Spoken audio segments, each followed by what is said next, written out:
Good morning, good afternoon, good evening. This is Katania Alvin from London. It is evening here on Sunday evening, 17th of March, and so much is going on and so many people are talking about Brexit, and there's some very good things that one can glean from watching these things. So I'm going to do a quick run through of various ones. Now this is Alex Jones, Brexit betrays, goes nuclear, Thursday, March the 14th. So that was on the Thursday when they had the final vote. And slammed the UK Prime Minister Theresa May. Headline: Trump, Brexit negotiation went badly. PM May didn't listen to my advice. And he's basically come out and said he's surprised at how badly the Brexit negotiations have gone. He said he's surprised at how badly they've gone and that the EU is tearing the country apart. Here is Trump on that. That was the Irish Prime Minister. I'm not going to comment on Brexit. I can tell you it's a very complex thing that's going on right now. It's tearing a country apart. It's actually tearing a lot of countries apart. And it's a shame that it has to be that way. But I think we will stay right in our lane. We're doing fantastically as a country. Our economy is booming. We're the envy of the world. Other economies are not doing well, and we're doing record business. So we're very happy about that, and it's really great to have the Prime Minister of Ireland with us.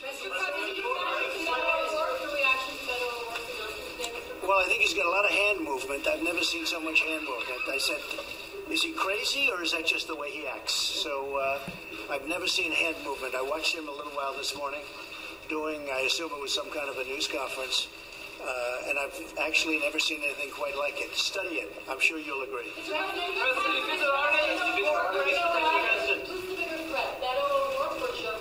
I just say whoever it is, I'll take him on. Okay? Him or her. Whoever it is, I'll take him or her on. And I think with the economy doing so well, with all of the things we've done, with the tax cuts, the biggest in the history of our country, tax cuts, with people having a lot more money in their pocket, with their 401ks hitting record numbers, they've never been considered great investors by their wives or by their husbands, whatever it may be, and now they're considered great investments. But the market's hitting almost new highs, and I have all of the records, every single record I have, every single record for the stock market. So I think it's going to be very tough to beat. If you look at African American, if you look at Hispanic or Asian unemployment, we have the best records in history. In the history of unemployment, we have the best records. So I think it's going to be tough for somebody, but you know what? Whoever it is, it makes no difference to me whatsoever. I will. I'll be coming at some point during the year. I missed it last time, and I would have loved to have been there, and it's a special place, and I have a very warm spot for Doonbeg. I will tell you that, and it's just a great place. Really. Mr. President, yesterday you made a decision about the Boeing planes. How long do you think that they will be grounded? Oh, I hope it's going to be for a short period of time, and I hope it's, look, they have to find out what it is. The biggest thing is they have to find out what it is. I'm not sure that they know, but I thought we had to do it.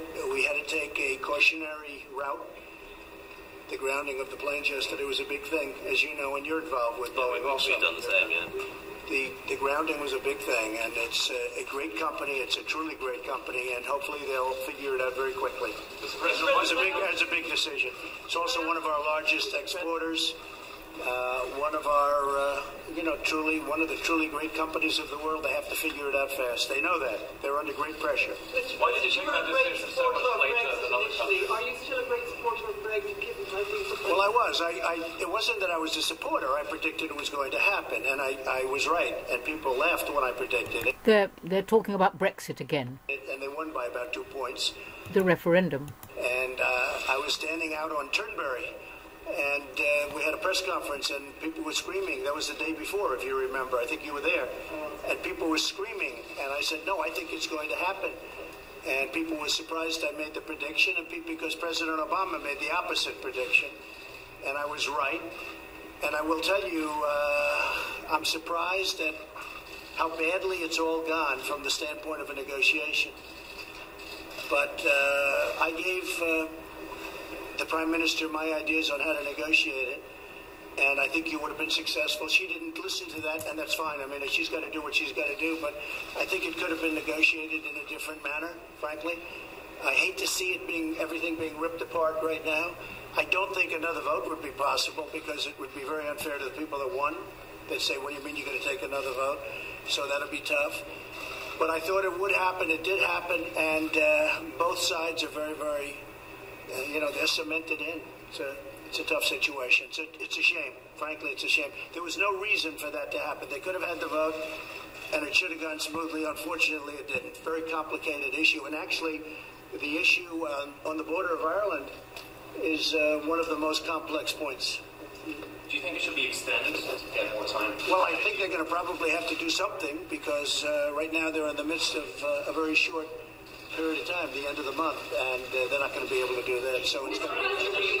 But I'd like to see that whole situation with Brexit work out. I'd like to see. So we're talking to them about trade. We can do a very big trade deal with the UK.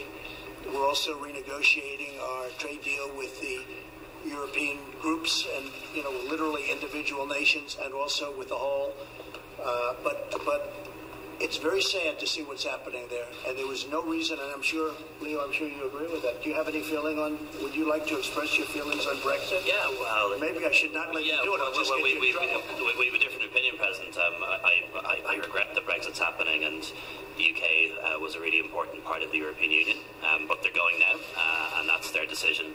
But the most important thing for us in Ireland is that their decision to leave shouldn't cause any problems in Northern Ireland, where people actually voted to stay, and that we shouldn't have a hard border or anything to disrupt the peace process. And also we want to make sure that we still have frictionless trade between Britain and Ireland, because I believe in free trade, and I think it'll be a few years until the United Kingdom sorts itself out.